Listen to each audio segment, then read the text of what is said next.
All right, guys, welcome back to Out of the Park Baseball, episode 2 here with the Minnesota Twins. Starting off the episode, we have a really nice trade here for Royce Lewis.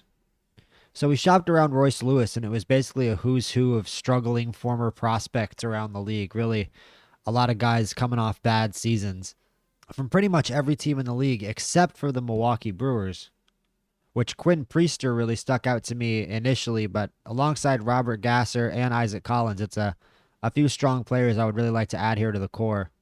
Both Priester and Gasser could potentially start for us. I'm really big on Robert Gasser. Just an excellent 5 pitch mix. No, 4 pitch mix, but 4 excellent pitches. And just really good intangibles. Can go deep in games. Excellent minor league numbers. So we add James Outman into the deal. We've added a lot of outfielders. He's got good fielding metrics, but the bat lacks a little bit, so we're going to move on from him. So it's going to be Robert Gasser, Quinn Priester, and Isaac Collins coming over to the Twins here from the Brewers, and Royce Lewis and James Outman headed the other way. And it's going to be fun to see what this new look Minnesota Twins lineup and rotation looks like when it all comes together, because I think there have been some sizable improvements now, especially. Fans don't like that we got rid of Royce Lewis, but let's add these guys onto the roster. And of course, Gasser, just protect everybody we can from the Rule 5. And we've only got 28 players on our 40-man roster, so the Rule 5 draft is going to be a really good opportunity for us to suss out the 40-man roster and see who the actual best 40 players in the organization are, and to, of course, protect some of our best minor league farmhands like Abimelec Ortiz right here, who we just traded for, is a perfect example. So let's look at our team. St. Paul is going to be the first team. Just got to find it, and there we are. Lots of guys here. Emmanuel Rodriguez, very importantly. I might just bring him up to the major league roster. That might be a better solution here. He does need to develop that avoid K's quite a bit. Let's move. His eye is already exceptional, so I mean the eye can stay there. Let's just take it out of running and defense. Come on, man. Just take it out of running and defense. He needs that avoid K's to get better. McAble probably has a future in our bullpen, so he'll go on the 40. Cartaya, I'm excited for at catcher, so we'll put him on the 40. Gabriel Gonzalez is a decent young prospect. I doubt he'd get taken in the Rule 5, but we'll protect him anyway. Andrew Morris is a 2.5 star, but he kind of looks like just a minor league guy. I mean, 94 to 96. Fine, we'll protect him. Prelip, of course, he's very good. Marco Raya looks like he's got decent potential. He maybe should be in Double-A. He needs to develop a little more, I think. Struggled in Triple-A. Let's move him down to Double-A, but he's on the 40. I think he'll do a lot better in Double-A than Triple-A. Rojas, I feel similarly about, but this guy's just not that good. I feel like he might get taken, though. I feel like if anybody takes this guy, he's just going to struggle in the major leagues, and they'll release him back to us, to be honest with you. Tanner Schobel, nothing really that special. And Jared Beck, that's not our player, so I'm not seeing anybody else here on St. Paul. So let's move on to, there you go, Wichita. We still have 4 spots left on the 40. And of course, we can always look through who's on the 40 and cut somebody. Alan Roden needs to be up to AAA. Cut somebody. Yeah, this is Out of the Park Baseball where we're ready to cut somebody, bro. We always ready to cut somebody in Out of the Park Baseball. This guy's another good corner outfielder. I don't know. I feel like this guy really could get taken, but I really don't know if he's ever going to get up to the majors. He only plays left field. He's like a 55 at pretty much everything. So, like, he's a good player. I imagine he could produce, but, like, I just don't know about keeping him. Hendry Mendez, I don't know if anybody would actually take this guy. So many of the guys here who are 2.5 stars on Wichita are corner outfielders. Josh Steffen, let's protect him. And that'll do it. I don't think I'm going to protect anybody else. Oh, CJ Culpepper. Here we go. So that's 38. We have 2 spots here on the 40 for a player. Let's just check Cedar Rapids real quick. See if there's not some 5-star prospect in Cedar Rapids who's prone to get taken. Doesn't look like it. Jose Olivares is pretty good. He can move up to Double-A. I don't know about the 40 for him, though. All right. So let's go to the Rule 5 draft, and let's start this thing. Our pick is. We have the 10th pick here in the Rule 5 draft. And let's see who's available. I'm sure the Rockies will be rather active. And I don't really know what we would specifically look for in the Rule 5. Dylan Lesko's got a pretty live arm. We might take a look at him and just chuck him in the bullpen. I mean, you could always do that with the Rule 5. And some of these guys don't seem protected. Dylan O'Ray. Man, this guy's an excellent player. It's just we could get him and put him on the major league roster. I just think he'd really struggle, and it's a weird thing to do with the backup outfielder spot. He needs to be in the minor leagues developing. That's kind of a questionable one as well. But those are just some of the top guys, all the 3.5-star potential guys. Mason Adams also looks like he could be an excellent starter in the future. See who Colorado takes. Colorado takes Hunter Dobbins, who's a pretty decent starting pitcher. Chicago takes Packy Norton. Washington takes Victor Scott II, 90 speed. Really nice outfield option there for the Nationals. Sawyer Gibson Long from Detroit to Pittsburgh. Miami takes Humberto Castellanos. The Angels take Thomas Pannone. Lots of older guys with major league experience going here. Joe Rock to the A's. Wei Che Hong to the Orioles. Don't really know about that pick. Got a decent repertoire. And the Braves take Justin Wrobleski, which is a pretty good pitcher, actually. And now it's our turn. And Steinmetz doesn't quite have the pitches yet. I feel like he'd get lit up in the majors. He's never pitched a game above high A. I'm honestly liking Dylan Lesko a lot more. I still kind of question his ability at Major League Baseball. It says he's not the life of the party. He's never played above high A either.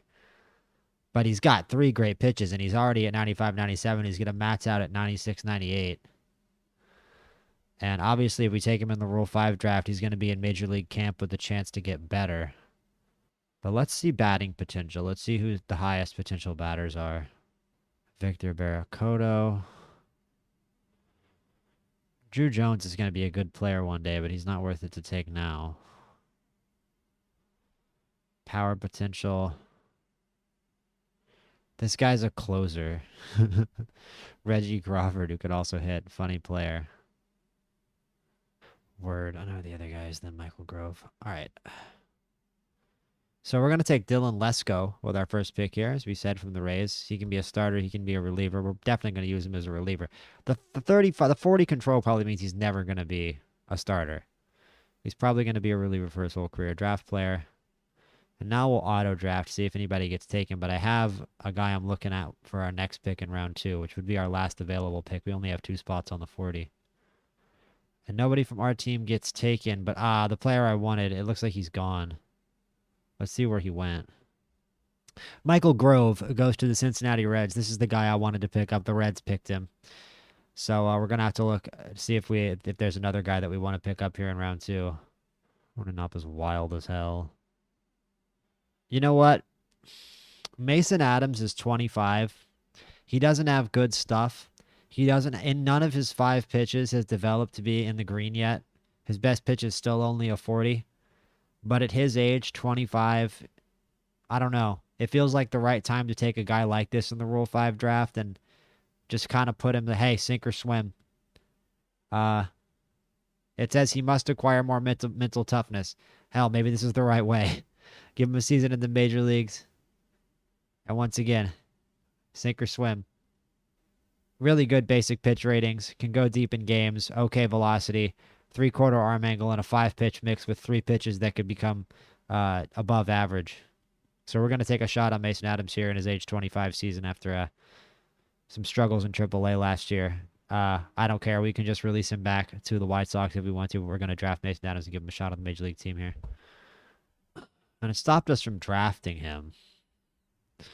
So let's see if we can cut somebody off the 40 here. Don't know if Simeon Woods Richardson is necessarily a worse pitcher, though. It's kind of my problem here. Brooks Kriske. Here, yeah, Thomas Hatch there. Here, Thomas Hatch. I'm not terribly excited about Thomas Hatch. We'll waive and DFA him. And then back to the Rule 5 draft, and we'll bring in the much younger Mason Adams. Draft player. And that will do it for our Rule 5 draft. We'll see If there are some teams like the Rockies, maybe that just keep drafting all night long. Auto draft, complete draft. Or if any of our players get picked, of course. Let's see. They do. Jonah Bride gets taken. Jonah Bride is once again, I believe, an Oakland Athletic. Yeah, that's correct. Oakland Athletic, Las Vegas Athletic. He's actually been he was nothing but an Athletic and a Las Vegas Aviator for a couple years there. So, and I mean, we DFA'd Thomas Hatch, but it doesn't matter. He gets taken by the Los Angeles Angels. So thank you, Angels. All right, guys. So unfortunately, I've been looking. I can't find a full league summary of the Rule 5 draft, unfortunately. So we're not going to be able to tell just how many players the poor Colorado Rockies took in this year's draft. But you see Robert Gasser there in our rotation, Dylan Lesko there in our bullpen. Quinn Priester right now not in the rotation, but I would certainly like him to start the year there. Um, Seems like we have 6 starters right now.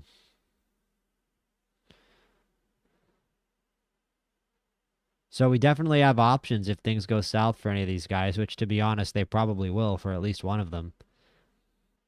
And Isaac Collins, we got a switch hitting third baseman, natural born leader who can play left field, second, and third base. He's in third right now, but he's got a great eye and he can steal a base, and he's a good contact guy. So pretty happy with how things have been going here so far in episode 2. And we're going to keep moving forward. This is a pretty insane prospect the Phillies are dropping on me here. And I mean, if you want to see this as a continued blow up of this team, Yoel Roque is really young, 16 ERA in rookie ball. This guy is far from a sure thing as a prospect. They want Yoel Roque and Ryan Jeffers, our starting catcher, who had a very good year, but is definitely a sell high candidate. For Aiden Miller, who's a pretty fantastic looking prospect at third base. I mean, not a great eye, but everything else flies off the page. Great minor league numbers. Number 21 prospect in all of Major League Baseball. We would have to retain 80% of Ryan Jeffers' contract, but Ryan Jeffers only gets $9 million a year. So we're paying a price there for a really excellent prospect. But let's see if we retain 85 on Ryan Jeffers and just go prospects. I accidentally included regulars. Just go prospects. Let's see what we can get, because I'm very curious about trading Ryan Jeffers at this point. So certainly some interesting prospects being offered around the league in return for Ryan Jeffers, but nobody with a bat like Aiden Miller. Aiden Miller's bat definitely projects a lot better than any of the other prospects that we got offered. I mean, Matt Shaw was a decent current major league piece we got offered. I know I haven't shown the shop results, but that's because I'm just gonna make this Aiden Miller deal. I'm not in love with the eye, but a 40-45 is enough. He's not going to be Javi Baez up there. And let's see how much money we can save here on Ryan Jeffers. Okay, so it's just a matter of contracts and them saving money. Jeffers, this 1 year left. I mean, honestly, I kind of want to just go 100% and reshop him and see if I can get some insane broken prospect here. If we just eat all the money. Matt Shaw, you see there, Roberto Campos. Similar hit tool to the guy we're trying to trade for right now. James Hicks, really nice looking starter. Doesn't have stuff or control though. Everything else is crazy. This guy's really young. He's going to be great one day, but he's still so young, 18 years old. Chandler Simpson, kind of a specialty player. Kavaris Tiers doesn't really seem to have that impressive a skill set for a 3.5 star. So let's just try to take as much off this as we can, and we can't. It's at 80% is the lowest we can go. I don't hate Moises Chase. He's never going to be a major league pitcher. I don't think Yoel Roque is going to be either. We're adding $1.8 million in cash, which I'm not. I don't really care. I just kind of want Aiden Miller. Let's see if we can throw in. See if we can just find a prospect from the Phils that we like and throw him in and get this trade done. This game is a lot better this year at actually suggesting trades to you that you're likely to take. It's always been a hallmark of Out of the Park Baseball, getting trades and just going, oh, God. Another one of these awful trades I have to reject, interrupting the simulation. All right, so I really can't finagle this deal at all. We're just gonna take it as they offered it. And so it's Aiden Miller, who is immediately one of our best prospects and a very promising hitter for the future. Moises Chase, throw him in AAA though. He's got good stuff. for Ryan Jeffers, who will now, I so would assume, maybe back up JT Realmuto on the Phillies, or maybe the Phillies needed a starter. Let's see. Yeah, they do. So he's going to start for the Phillies and replace that production void left from wherever JT Realmuto left to, and Yoa Roque, who pretty good looking prospect, but he's got so long to develop that I don't mind giving him up. And man, what a prospect Aiden Miller is. So yeah, those three big guys, actually four guys we wanted to trade this offseason in Byron Buxton, Pablo Lopez, Royce Lewis, and Ryan Jeffers are all gone. And we've pretty much already finished the start of that teardown of the old look Twins. And we pretty much have the new look core in place, especially once these free agent signings come through. So let's keep simulating. All right, so a huge swath of signings here. Jonathan Morales comes in, backup catcher with nice contact, good bat. Braden Fisher, relief pitcher with a solid 3-pitch mix. Micah Price for minor league depth. Dustin May, I think, is going to start the season on the major league team and get a chance. Michael Soroka very well could end up in the rotation. Luis Medina, excellent minor league pitcher. He's going to start the season on the injured list. Michael Giacone for depth. Trey Cabbage for depth in the outfield. Ian Anderson for depth as well. Michael Hellman, really like this player. Solid across the board bench guy. Might start the season in AAA. Nick Solak is definitely going to start the season on the Major League Club. Never mind. The 40-man's full. We'll figure that out in a minute. Got a lot of guys to add to the roster. Ryan Presley's here. Scott Barlow to a Major League deal. Jesse Winker, Hunter Harvey to Major League deals. We're going to have to clear a bunch of guys off the Major League roster here, clearly. Trey Mancini is here. Hopefully he can convert with the bat. Mark Leiter. 5-pitch mix out of the bullpen. Lourdes Gurriel. So pretty much every guy we tried to sign here does sign. Josh Walker, Huskar, Yanoa. Aoyagi? Prado, Yes Nixon, Garcia, Chung. So pretty much everybody signed. Every single pitcher we tried to sign, every single player we tried to sign, signs on. Josh Walker here. So, yeah, let's work out the 40-man because we're going to have a bunch of guys on DFA. Yeah, we're going to have to release a bunch of people or DFA a bunch of guys because we have, looks like 1, 2, 3, 4, 5, 6, 7, 8, 9. 1, 2, 3, 4, 5, 6, 7, 8. Yeah, 9 guys to add to the roster. So be back in a minute. Krisky, we're going to DFA. So we DFA Krisky and Funderburk, Fisher and Harvey. Tough decision here, but we're going to waive and DFA Taj Bradley. He hasn't really shown much in the major leagues, hasn't really put up solid numbers in any recent season, and we have a lot of high velo guys. So we'll waive and DFA him. There's going to be some tough decisions. We have a lot of guys to move onto the roster, of course. Simeon Woods Richardson, I'm not a big fan of. We'll waive and DFA him as well. For Josh Walker. Marco Raya is a guy I moved on to the 40-man for the Rule 5. Got to move him off now. Hopefully he doesn't get picked up. In comes Jesse Winker. We only have Mancini and Gurriel left to add. So I'm going to take Pareda off. He might get claimed. He could be a major league backup catcher. Somebody might claim Johnny Pareda. But I'd rather have Trey Mancini or Lourdes Gurriel. And then we've got one more guy to get rid of. And then Josh Steffen is also going to get removed from the 40. And Lourdes Gurriel is going to come onto the roster.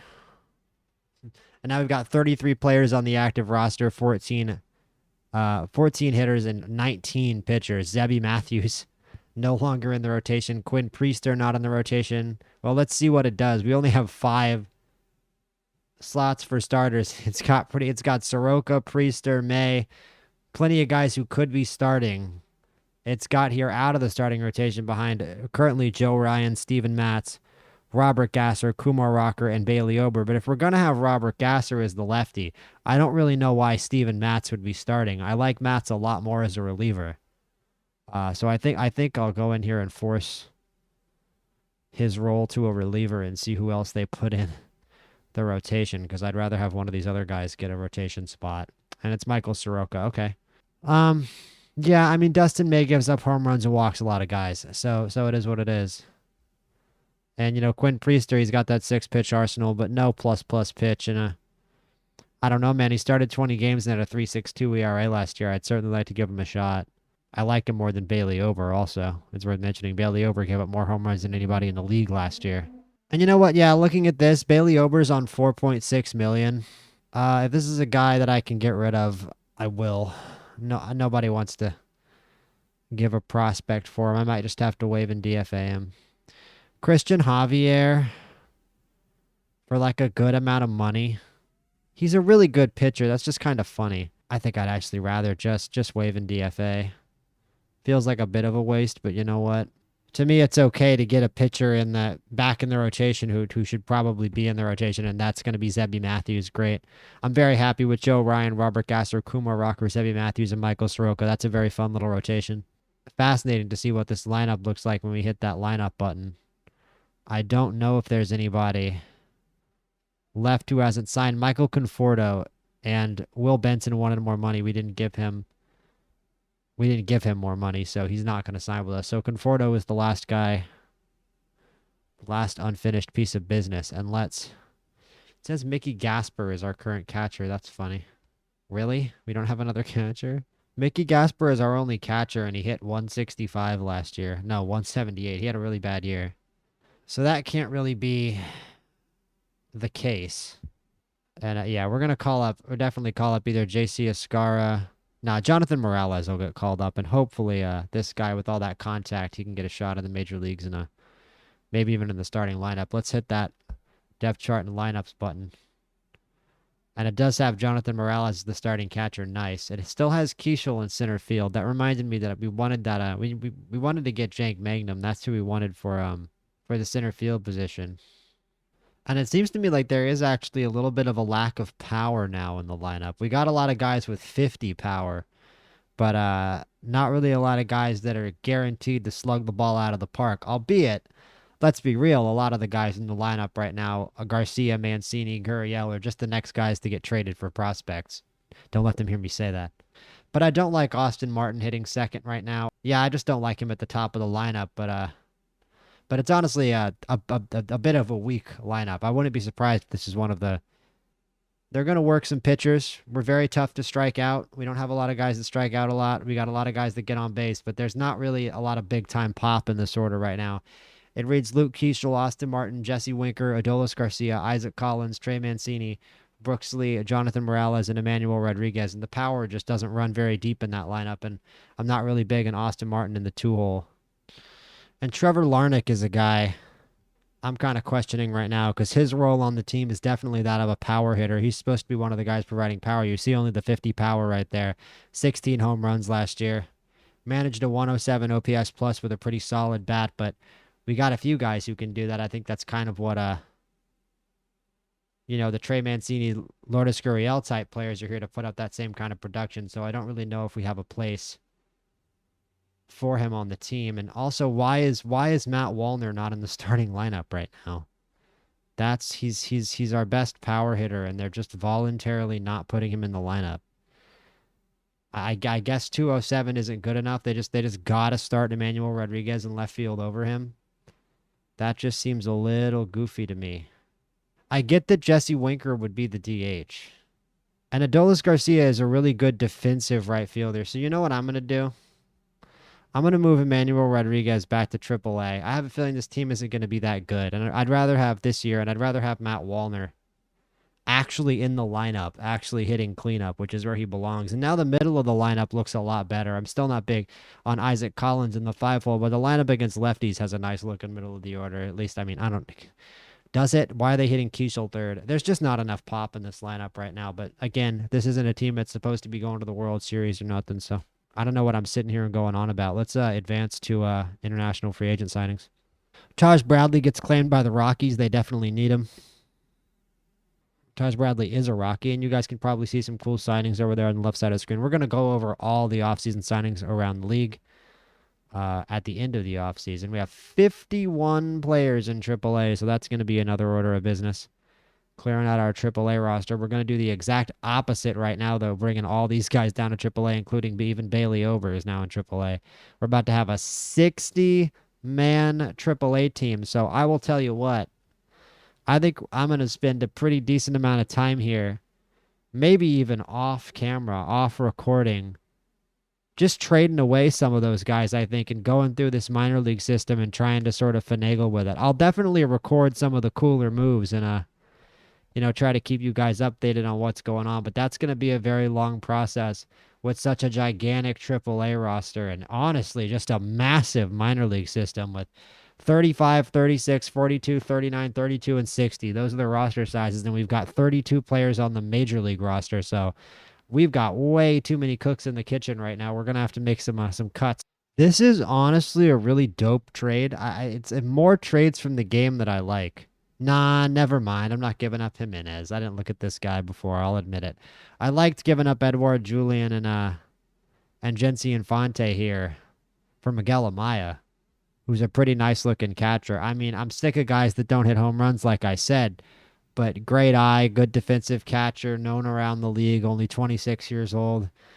Potential to produce, potential to play good defense, and potential to move to another team in the future for prospects. I really like Miguel Amaya, especially with our void at catcher. If I can take Jimenez out of this trade and fit some other prospect in there, I'd be very happy. I'm not a big Cody Clemens guy. I really can't lie. I am not a big Cody Clemens guy. He's 29. 278 on base percentage is really all that I look at. That 103 OPS plus 1.2 WAR, that's cool. If he plays a good defense and he can slug a little bit, that's cool. The 278 on base percentage is a deal breaker. Edouard Julian doesn't really produce the way you'd think that eye and that power would suggest. 77 OPS plus in 2024, 89 OPS plus in 2025. And we're getting a catcher who we know is going to be a decent major league piece. I'll tell you what, I don't hate it. I really don't think we're setting this team back too much by trading away Cody Clemens. In fact, I'm a little frustrated by the insistence on the team and putting him in the lineup. He's not in the lineup anymore. He's a backup. And you know what? He might even give Matt Wallner more playing time if we trade him away. If we can get... You know what? I'm not going to ask for anything else. We're just going to complete this trade. Miguel Amaya, welcome to the Twins. I'm not going to throw any more prospects in there. And now we have a much better catcher, I think, than anybody we've had before. Don't necessarily know if I want to send Morales down. I might just have 3 catchers on the team and let them battle it out. But for right now, Amaya would definitely be the starter, and we're going to put plenty of focus on this here eye. Pump it all the way up. I want Amaya taking walks. And hopefully we have our new catcher of the future there. Let's keep sending over to international free agents. I would like to do international free agents before I do all this work on sorting out the minors. But here comes Michael Conforto. Will Benson signs with the A's after we failed to sign him. But Michael Conforto is going to come in and take up another one of these outfield slots, unfortunately. It does seem right now like we have too many outfielders, actually, because we have to also fit Wallner and Adolis Garcia. I mean, I guess Adolis Garcia can play center field, and Luke Keeschel can play second or first. So you know what? It actually isn't the end of the world. It all shifts around. Conforto's going to come in. He fits as well. Let's see if they can fit him in the lineup. They actually can't, despite him being perhaps the most gifted hitter on the team right now. So in terms of strategy, let's just force start him in left field and see how the rest of the team comes together. I may have to force start Adolis in center to get Matt Wallner back in the lineup. I think I will, because it's still putting Keeschel in center, I believe. I don't know if we have to force Keeschel to second base. We're going to force Adolis to center field, and we'll see what the team looks like now. I might have to force Matt Wallner into right field and just make the game give me the outfield that I want to, and I will be doing that. Wallner has a 70 grade arm, so he does fit as a right fielder. But we're just going to have to make the team give us the outfield that we want, which is going to be Conforto, Adolis Garcia, and Matt Wallner, which is a pretty nice veteran outfield that will hopefully solidify what's likely to be a struggling team. But I'm no longer really hating the middle of this lineup. Mancini, Wallner, Garcia, Winker, Conforto. You could put together a decent middle of the order here. Hopefully Brooks Lee has a good year. I love the avoid Ks on Brooks Lee. I'm really hoping that he becomes something. And maybe we're starting to see a Twins team with a little bit of upside here. Solid, fun, young rotation. Decent middle of the order. Lots of contact, lots of avoid Ks, some good eyes. Only thing this team is really missing on paper is power, but this is Major League Baseball. This is an extremely good league full of superstars. I think there's a lot of teams in this league that are better than us still, obviously. I think we're still a couple years away, and I think that it's really going to start coming to us when we get to spend a little more money on the free agents that we want to over the next couple off seasons. And of course, once some of these bigger players here, these players that we just signed to these short-term deals, once we can get them out and get some prospects for them, hopefully, like Conforto, Winker, Mancini, Garcia, of course. But who knows, man? Maybe the veterans can produce this year and we can come out of nowhere. That's how the AL Central works. We can sit here hoping for a little bit of a backslide from somebody else. We're already only 4 games out of second place, so we got rid of some big talent, but it's not like Buxton or Pablo Lopez really played that many games in 2025 anyway. And now let's get to the international amateurs. So in terms of international free agents, to me this is a simple one. We have a very strong relationship with Luis Shadowball Silva, the number 1 international free agent who has potential to be a 100+ mile per hour ground baller. So we're going to give all the money we can to this guy. He wants $3 million. Now I don't want to max out. I think we have 4.75 to spend. I don't want to max that out immediately. Let's see what 3.5 does. I suspect we're going to have to use our entire bonus sum on him. And if anybody does have the ability to spend the full $5 million, he'll probably go to them instead of us, unfortunately. But let's hope having that very strong relationship helps. Let us hope indeed.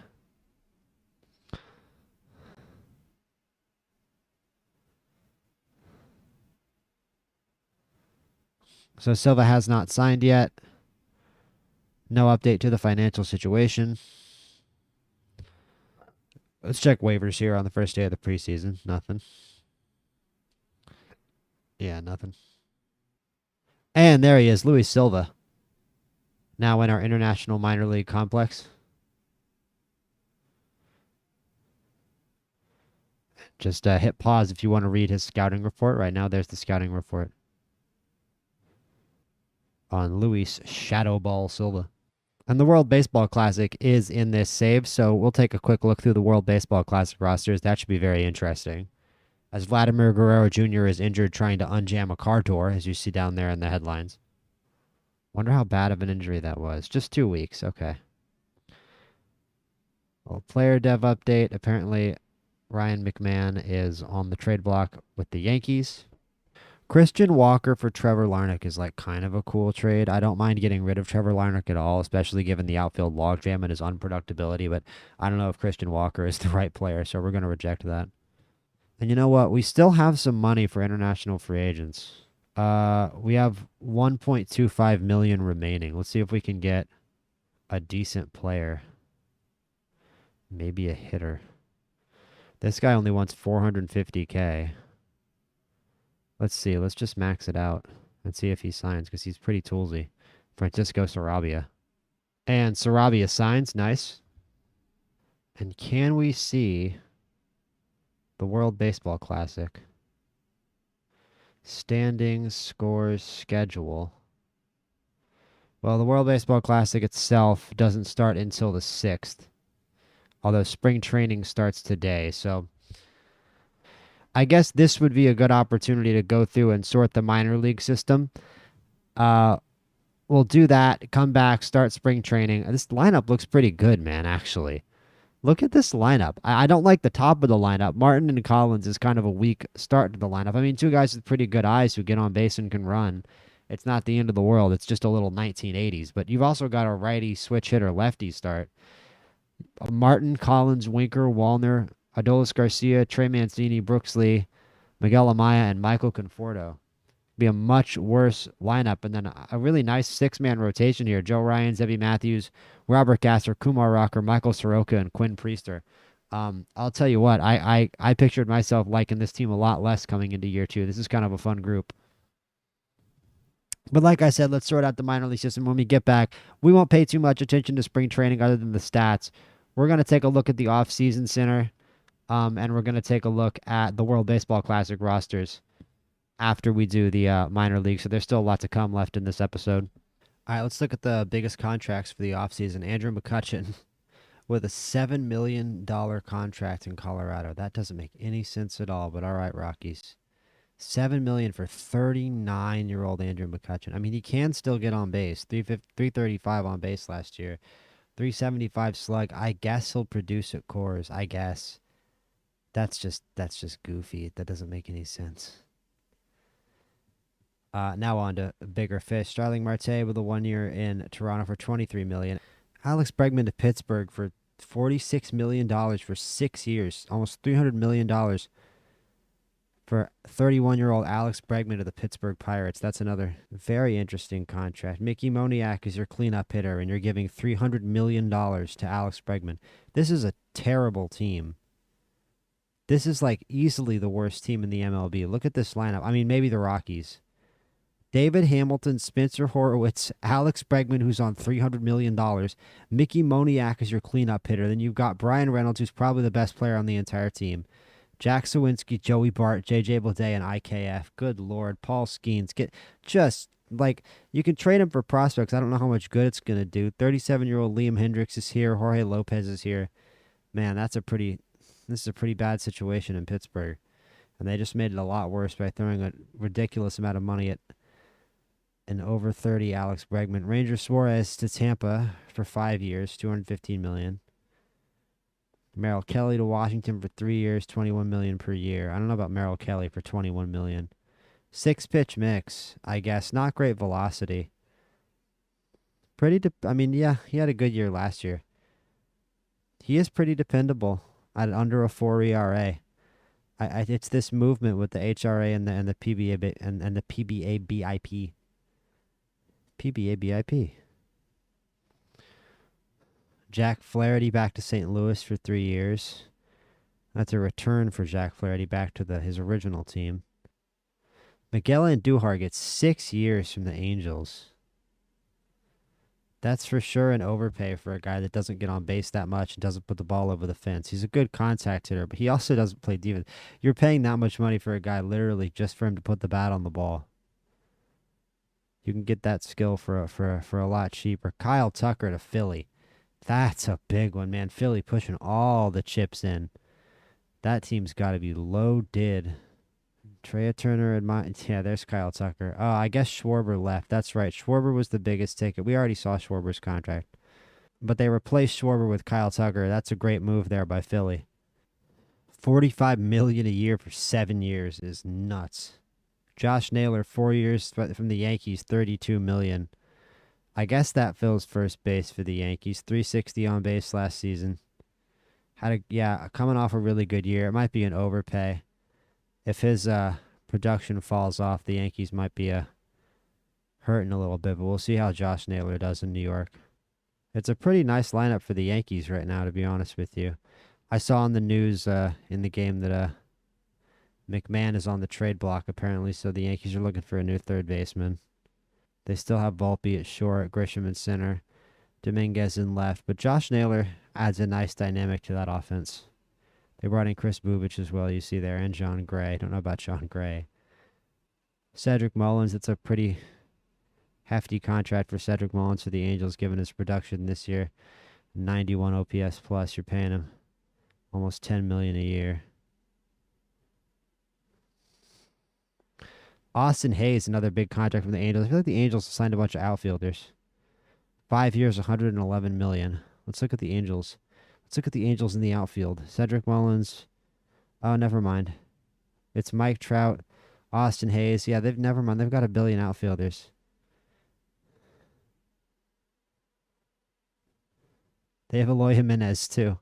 They have entirely too many guys in the outfield. Cedric Mullins, Mike Trout, Joe Adell, Austin Hayes, Eloy Jimenez, and then they have Nelson Rada, who also they're starting. Seems like a nice speed eye guy. I don't know about this guy starting. A 5'8", 20-year-old.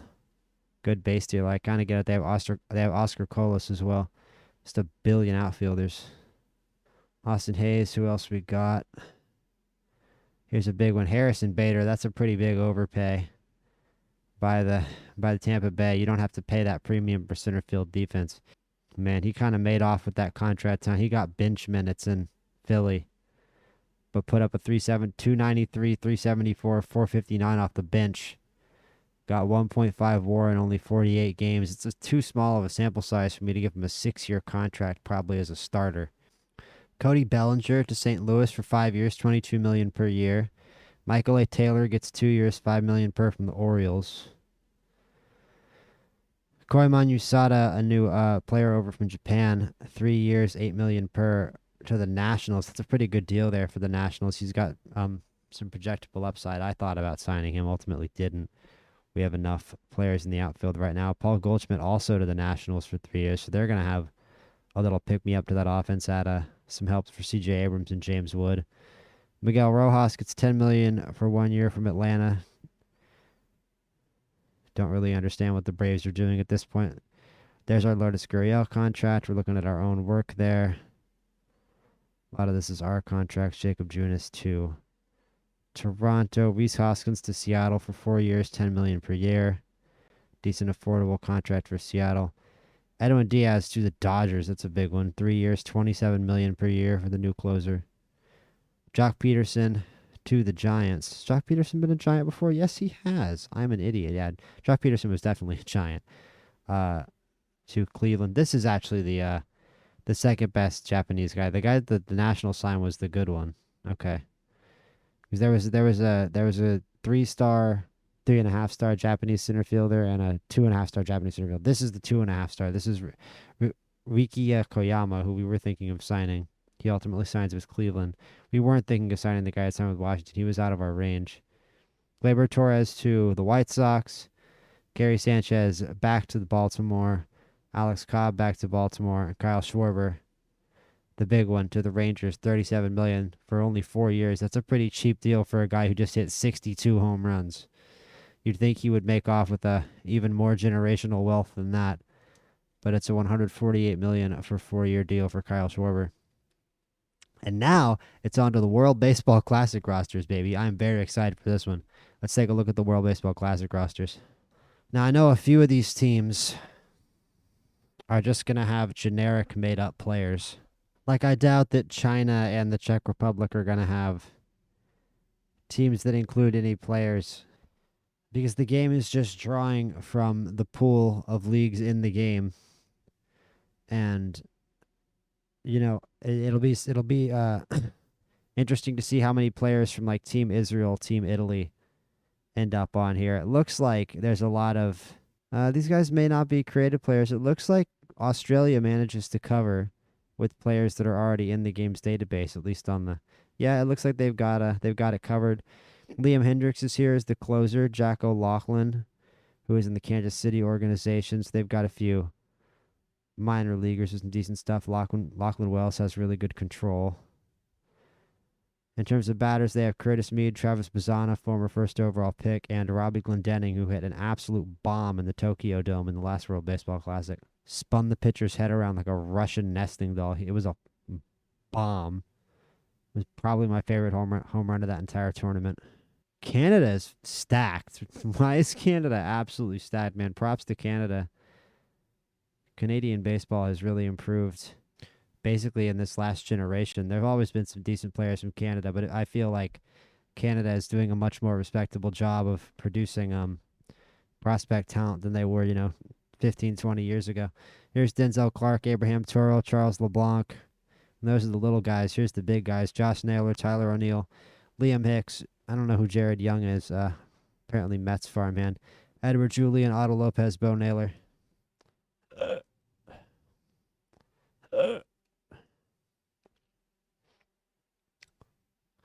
And on the pitching side, pretty nasty. Cade Smith, really solid closer. Matt Brash, another solid reliever. And the rotation's not going to be bad either. Nick Pivetta, Jameson Taillon, Michael Soroka, Jordan Belkovich, former Twin. So Canada's got a pretty good shot. And I do believe they have. Oh no, we traded Edouard Julien away. He is now a Chicago Cub. China. Samuel Benjamin. This guy. There's not much in terms of real players for China. This guy's pretty good. Jeremy Wu Yelland. Decent arm, 98-mile-an-hour side armor. So he's going to get to face some pretty insanely high-level competition. This guy's Singaporean. Yeah, but there's nobody real here. China-Cuba is going to be very interesting. Not quite as solid of a lineup as I expected. 36-year-old Denny Echeverria, that'll be fun. Yohan Moncada, free agent Jose Iglesias, Edgar Caro, fun young catcher, Yandy Diaz, of course, Yordan Alvarez, but I don't know. It's not quite as big on the star power as I want it to be. Although Andy Pajes looks like a very underrated player now that I look at him. So Cuba could be a threat in this tournament. Adrian Morejon, great closer. Aroldis Chapman, still filthy. Raciel Iglesias, Yanier Cano.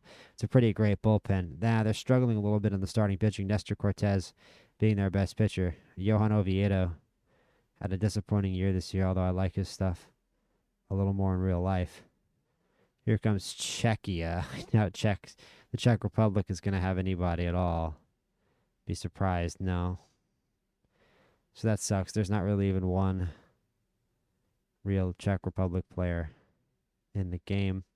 Dominican Republic, exact opposite end of the spectrum. This team has a certifiably filthy rotation.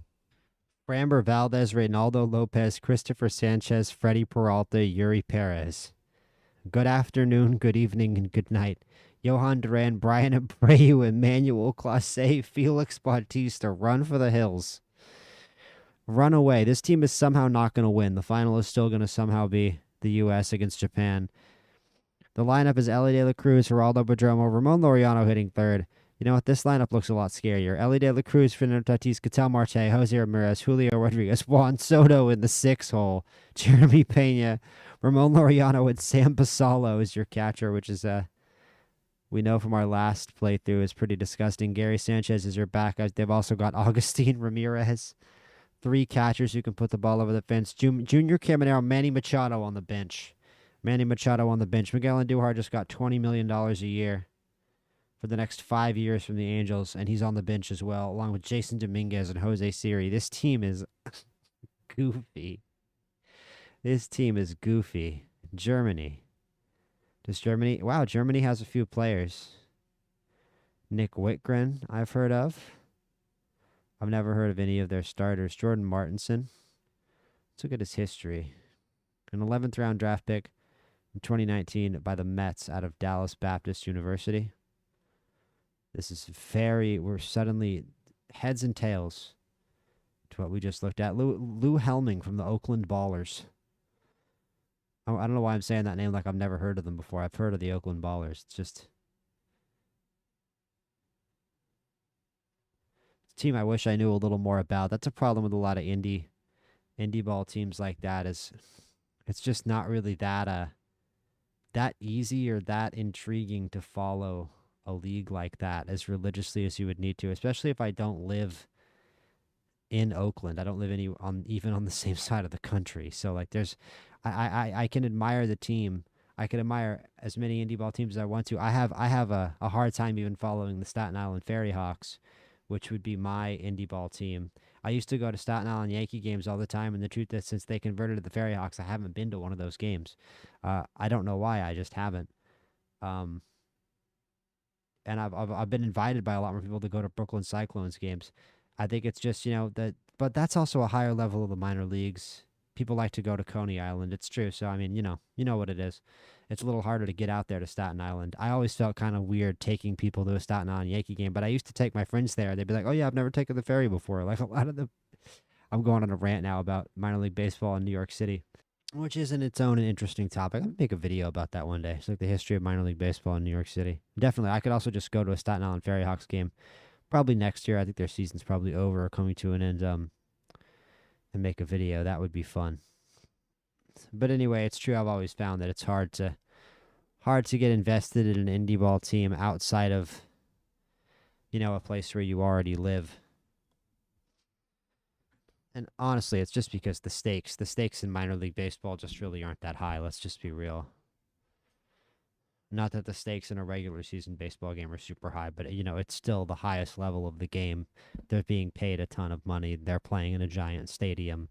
You're in New York City, yada, yada, yada. Indie ball, it's a great night out for the people in that town, and that's a very important thing. And it's nice that it doesn't necessarily have to be connected to, the Major League Baseball money fountain. But at some point, isn't it you just got to figure, like, isn't it more helpful if it is actually connected to the Major League Baseball money fountain? Anyway, long rants about indie ball, and it's always been a cool thing, though. Imagine if they had that in football. They do have it to a certain extent in hockey. I think there have been independent hockey teams in the past, and teams that aren't in minor league hockey that just aren't affiliated with anybody. So that's another cool little minor league sports uh, subculture. I guess it's not really a subculture, but you guys get what I mean. Just like a subset of minor league teams that aren't really controlled by their overlords. But that's they keep trying to do it with football and it keeps failing. It's basically impossible to make a startup football league, and I don't even think anybody's tried with basketball. It feels like when they try with basketball, they don't even dare to like even approximate the NBA. It's like that, 3-on-3s league or whatever it's called. The Big Three, is that what I don't even remember what that threes league is called. Is that even still around? All right, so let's look at Great Britain. Speaking of Staten Island Ferry Hawks, Akil Morris from the Staten Island Ferry Hawks is on the Great Britain team. Tonight, Tanaj, Tanaj, Thomas, Bahaman, but British, and Ian Gabo are both here. And that's it for Great Britain. Israel, this will be Israel. This will be an interesting one. Most of the guys look fake, which is interesting. Not seeing a real player yet. Anybody? Wow, looks like nobody on Israel. I feel like Israel's had a couple players that I've heard of before. They definitely had like an outfielder in one of the previous World Baseball Classics I'd heard of. Brandon Nimmo, Sal Frelick, Nicky Lopez, Trey Mancini, R. Michael Conforto, Sam Haggerty, Dominic Fletcher. Pretty decent showing for Italy from the Italian Americans. I don't know where Anthony Volpe is. Matt Festa. Matt Festa our guy? No. He moved on to Arizona. Sam Gaviglio. Andre Polenti. Sam Alzergari. Vitantonio Ganasciali. Wow. This guy's a nasty prospect, though, for the Nationals. And this guy's from San Marino. Alessandro Ercolani. San Marino, the oldest country in Europe. Little known fact. Well, the people from San Marino know it. All right, Japan. Let's take a look at Japan. Now, Japan, we looked at the Dominican Republic. You immediately see what Japan's problem is going to be. They don't have the depth. Look at Yoshi Tsutsugo. Wow, that's a shame. But yeah, Japan doesn't have the depth of the Dominican Republic or the U.S. or maybe even Venezuela. I'm gonna guess. There's Yasuda. You see him there on the Nationals. Matt Yasuda, and of course Shohei Ohtani. But the Japanese league, unfortunately, isn't in this game, so you're not gonna get all the headline Japanese players. They're still gonna have a really good rotation though. Yamamoto, Ohtani, Imanaga, Darvish, and Kikuchi, with Kodai Senga, Roki Sasaki, and Yuki Matsui in the bullpen. So it's still going to be a pretty dangerous team, but I doubt they're going to win the tournament. They don't really have great roster depth. Mexico. Jonathan Aranda, Isaac Paredes, Ramon Urias, Luis Rios, Rowdy Tellez, Luis Gonzalez, Tirso Ornelas, Joey Meneses. This team is going to beat up and Alejandro Osuna, who's our guy. This offense should probably beat up on some of the worst pitching staffs in this league. Munoz, the closer. Javier Assad, Patrick Sandoval, Humberto Castellanos, Valente Velazzo, and Jose Urquidy. So Mexico brings a decent team to the tournament, but I wouldn't expect them to challenge for the title. Nicaragua. Carlos Rodriguez, not a bad young pitcher. Jonathan Loaizaga should close for them. Looks like a pretty barren pitching staff. And then Ismael Munguia from the Yankees, Freddie Zamora, Stephen Layton. Some minor leaguers here for Nicaragua. Nicaragua seems probably going to struggle. Panama, another team it looks like they've got a few minor league guys. Daniel Espino, nice fastball, nice slider, great velocity, over 100 miles an hour. He'll be pretty much the star of the team. And their offense is a little better. Ivan Herrera, good contact and eye guy. Jose Caballero, same deal. Armando Sosa, big part of the Phillies offense. Miguel Amaya, our catcher, and Leo Jimenez and Christian Betancourt, another great catcher. Johan Camargo, 36-year-old Ruben Tejada is here. So Panama can have a little fun. Panama might be a fun team. Puerto Rico. What are we going to get from Puerto Rico here? We know we're going to get the Diaz brothers, Edwin and Alexis. What are we going to get out of this offense? Willie Castro, Jonathan Rodriguez of Cleveland, Helio Ramos, Francisco Lindor, Carlos Correa, Victor Caratini, Jose Miranda, Edwin Arroyo, and Thomas Anito. South Africa, I doubt South Africa has anybody. Dylan Unsworth, I feel like that's maybe a real player. There's nobody here. Is that Victor Ngope? Is he real? No. Well, he was a real player, but it's just some guys who played in the past coming out of retirement. So this is probably not going to be much fun for South Africa. South Korea has some okay players. Their league is in the game, but very clearly lacking really top-end talent here. Jung-Hoo Lee, Ji-Hwan Bae, Rob Refsnyder is here. Do Young Kim, who still plays in the Korean League. So a good international stage for some of their guys. Woo Jin An is a good pitcher. Some really nice control pitchers. We'll see. I think they'll probably struggle to limit runs against the really good teams. Same deal for the Netherlands. Urangelo Clinchy. Can't even hope to pronounce that last name. Sijinche is how I would guess it. Urangelo Sijinche, Yair Jurgens, and Jimmy Boyce. Kenley Jansen is the closer at, did that say 41? No, he's only 38. Okay. They have Sicknarf Loopstock. We're good, man. As long as they have Sicknarf Loopstock, dude, they're winning the whole tournament. Xander Bogaerts, Ozzie Albies, Jonathan Scope, Chadwick Trump, Carter Kieboom, Ray Patrick Ditter. Listen, Jeremy Profar, Tyreek Camp, Jair Jurgens. If it came down to names, this team's winning the tournament. Unfortunately, I don't think it's going to come down to names. I think it's going to come down to baseball. And Sten Vanderschaaf is going to be going home disappointed along with Gils Vandenbrink, fortunately for the Netherlands. And now, it is in fact the big boys. Man, that lineup looks pretty terrifying. They've got two lineups. The lineup against righties: Bryce Terang, Roman Anthony, Aaron Judge, Nick Kurtz, Cal Raleigh, Kyle Schwarber off the 63 home run season, Bobby Witt Jr., Gunnar Henderson, and Byron Buxton. Be still, my beating heart. And then the lefty lineup: Bobby Witt, Will Smith, Aaron Judge, Nick Kurtz, Cal Raleigh, Byron Buxton, Roman Anthony, Gunnar Henderson, Bryce Terang.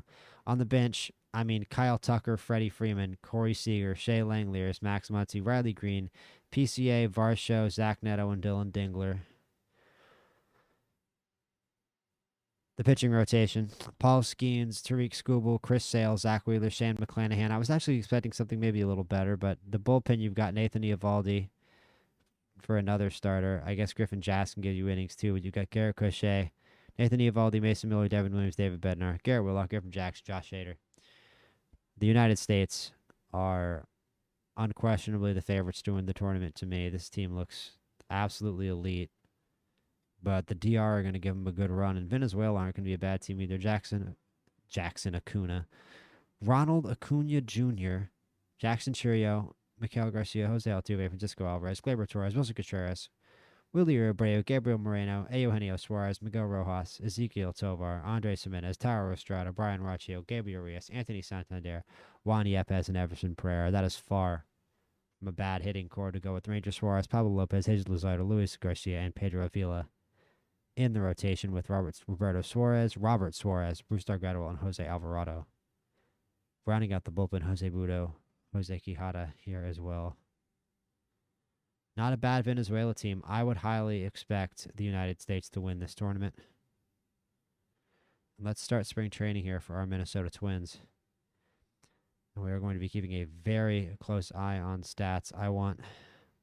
We've got a lot of these positions locked up here with veterans, but the ones that aren't, I'm going to be keeping a very, very open eye on that second base spot, that third base spot, really just the whole infield situation. Might even move Brooks Lee if he really has a bad month, and always open at catcher, depending on who performs well. Finding a place for Luke Keeschel if he really plays his heart out.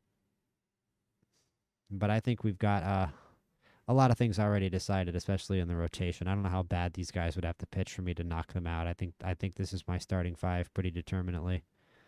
So let's get going. Enough yabbering. The World Baseball Classic doesn't begin until the 6th of March here. Let's see who made the quarterfinals here. Great Britain makes the quarterfinals. They go 3-1. Wow. Who are they in a group with? They must have beat Mexico or something. That's kind of incredible. Hold up, info. They did. They beat Mexico 8-5 and 11. They beat China and they beat Italy. They lose 12-0 to the United States, but 3-1 is good enough to get Great Britain into the next round of the World Baseball Classic. China goes 0-4. South Africa also goes 0-4, and Israel goes 0-4. So the teams didn't have a single real player, and Japan gets eliminated. Nicaragua makes it over Japan. Let's look at Nicaragua. Japan, again, we predicted it really struggling because of not having the real players, and I mean, they lost to Nicaragua 4-3. I can't believe that. Otani, they just walked Otani twice. He goes 0-2. Yoshida with an 0-4. Oh boy. Miyamoto, this retired catcher. Yeah, I mean, their third baseman is a 16-year-old. This team is not definitely not really what it would be in real life, and they didn't even need Munguia. Stephen Layton, 2-3. Melvin Navoya, the retired catcher, and 35-year-old Elmer Reyes with 2 hits, and Nicaragua beats Japan 4-3. Huge upset. And in the next round, it's going to be Puerto Rico versus the U.S., Great Britain versus Canada, Nicaragua versus the Dominican Republic, and Venezuela versus South Korea. So I'll tell you what, it's probably going to be, well, Puerto Rico could upset the U.S., but let's be real. It's probably going to be the U.S. versus Canada and the Dominican Republic versus Venezuela. I'd be very surprised any other way. Let's finish today. Matt Wallner fractures his finger. We got to deal with that first. On to the injury list. We lose some important power from the middle of our lineup. The United States beats Puerto Rico. It looks like I was exactly correct. The U.S. beats Puerto Rico 9-4. Canada edged by Great Britain 3-2. They tried to come back there in the 9th inning, but it's not enough. There's Trace Thompson. Oh, and Jazz Chisholm. Harry Ford. Did I just miss all these guys on the UK? It's no wonder the UK got this far. They have Jazz Chisholm and Harry Ford. It's not too bad. The Dominican Republic dominates Nicaragua 10-2. Rodriguez, Laureano, and De La Cruz with home runs. Valdez gets the win. Venezuela 5-4.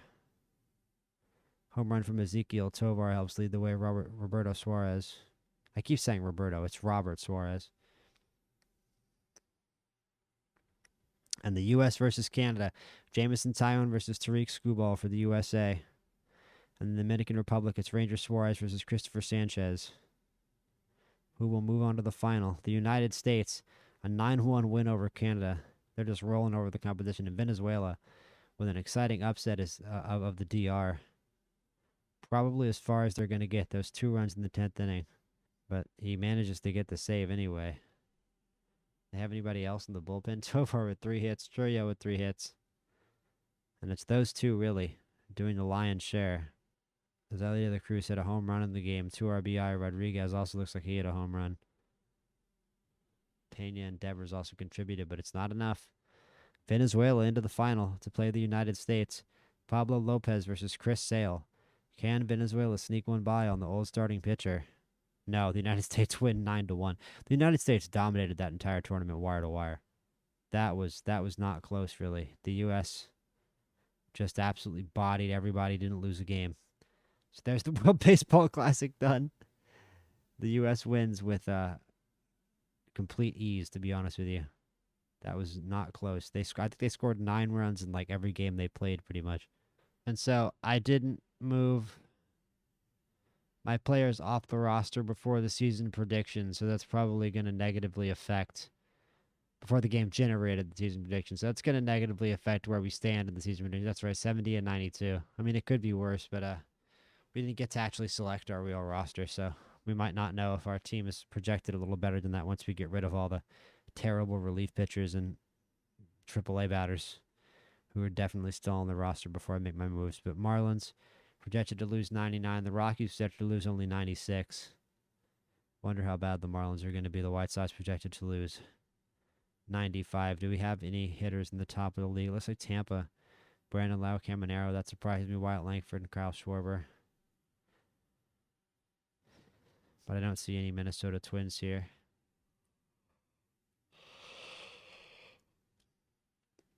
And that's not surprising. This is not going to be the most ambitious season for this rebuild just as of yet. And let's look at the Nationals team right now.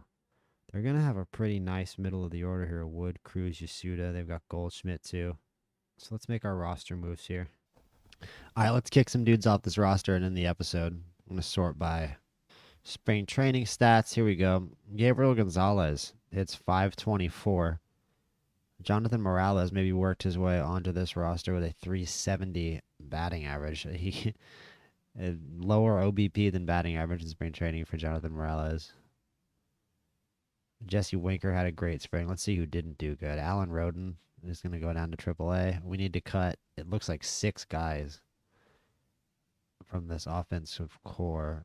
Cartaya definitely struggled, so he'd be better served in AAA.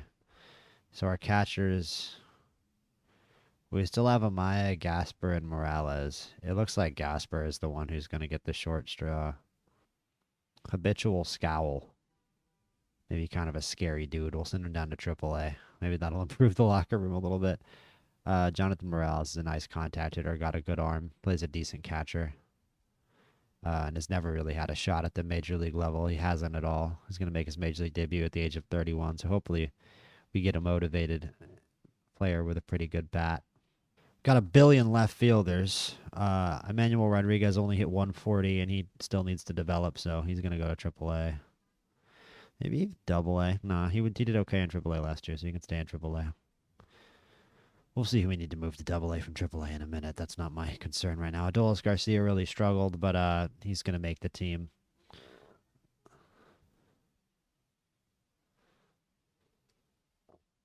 Not really in love with the hitting profile, but he's just on a 1-year deal, so it's not a huge deal. Hopefully we can trade him for something at the deadline. He's got to remove 2 more guys now. Osuna didn't do that well and is still very young, so he's going to go back to AAA. And Gabriel Gonzalez hit 524 in spring training, but he's not ready for the major leagues yet, so we're just going to keep him in AAA as well. There's going to be a lot of outfielders in AAA. We're going to have to send somebody down to AA, like I said. We actually don't really have a backup infielder, it doesn't look like. Let's see here.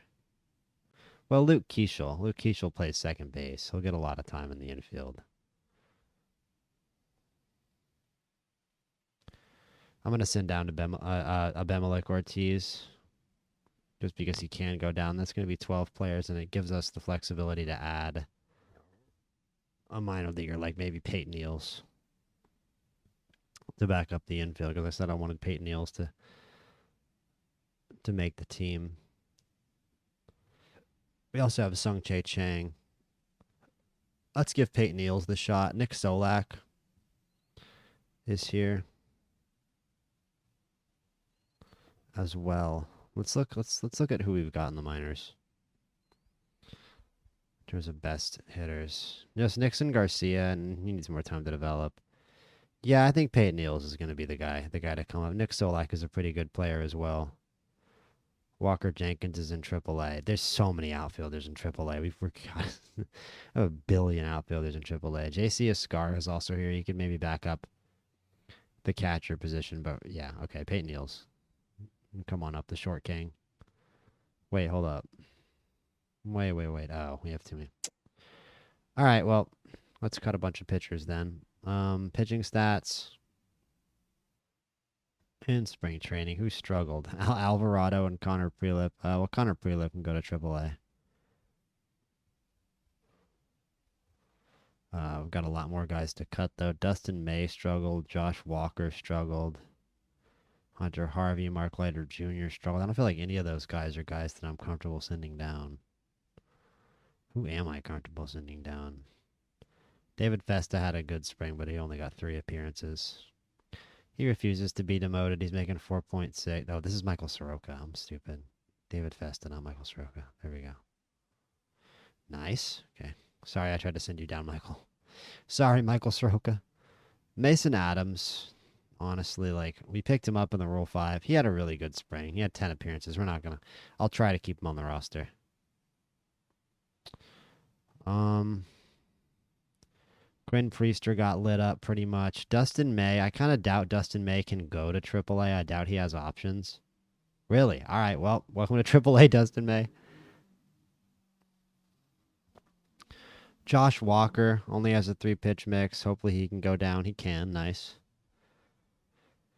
And as of now, we've only got 2 more guys to cut off the roster. Mick Abel is very talented. Dylan Lesko had a really good spring. Braden Fisher has 3 excellent pitches and had a really good spring. Scott Barlow has really good major league stats and also had a really good spring.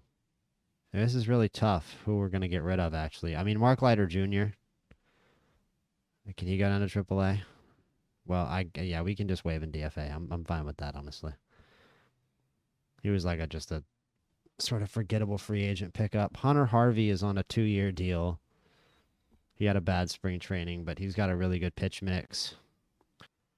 Steven Matz. Are we like hurting for lefties in that same way? We would only have 2 lefties without Matz. Cole Sands has a good arm, but I don't necessarily know if he's like if he's special. So I think what I'm gonna do is I'm just gonna cut Dylan Lesko. I really like the 3 pitches though. And he had an okay spring training. Projectable velocity is only 22. We're not going to be that good this year. Yeah, I'm not that impressed by Mason Adams, to be honest. It's just, it is what it is.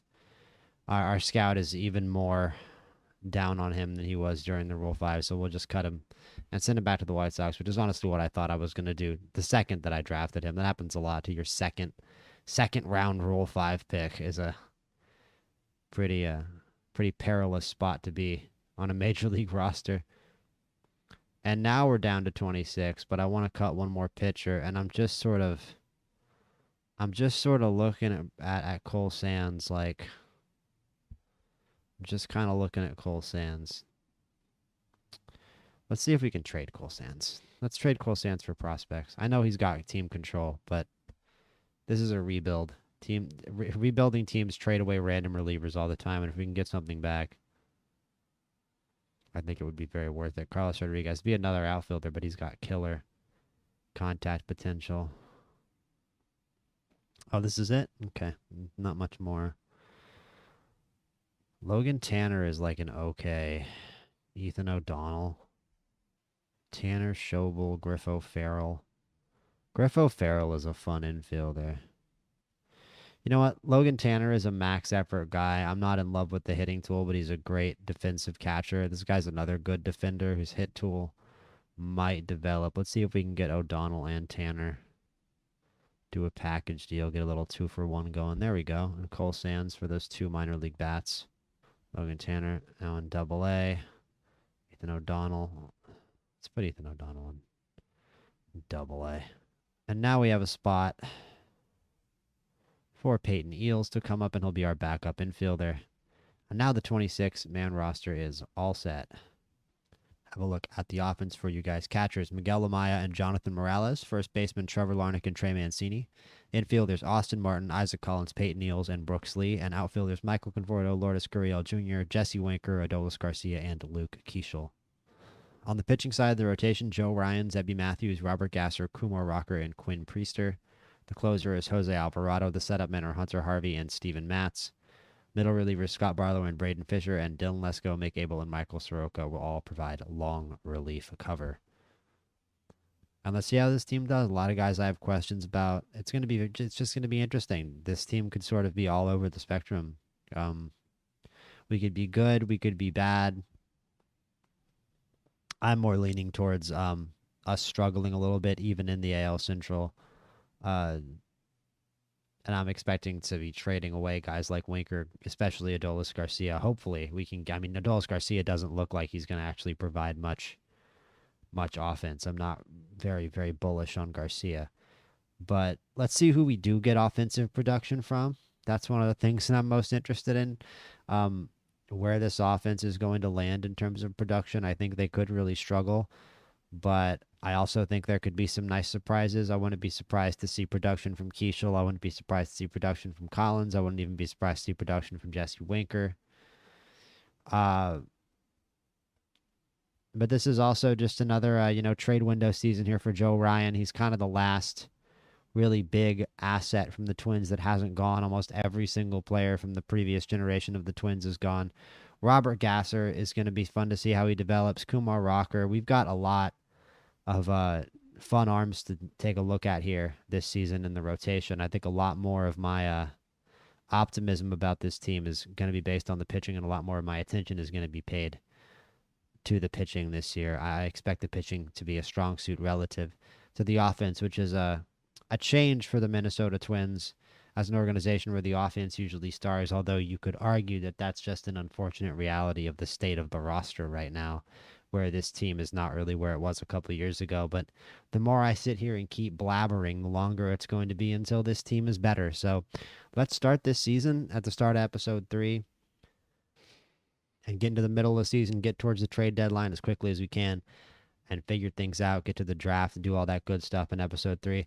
Like and subscribe. I know this is a little bit of a slower pace kind of vibe, even than my last Out of the Park Baseball series, but, I'm just playing this game in my time off work and trying to have a good time recording it. And, thank you guys for watching. It's a miracle anybody watches these videos at all. It's awesome to have any kind of audience on this platform. And I appreciate all the support. And see you guys soon. Like and subscribe.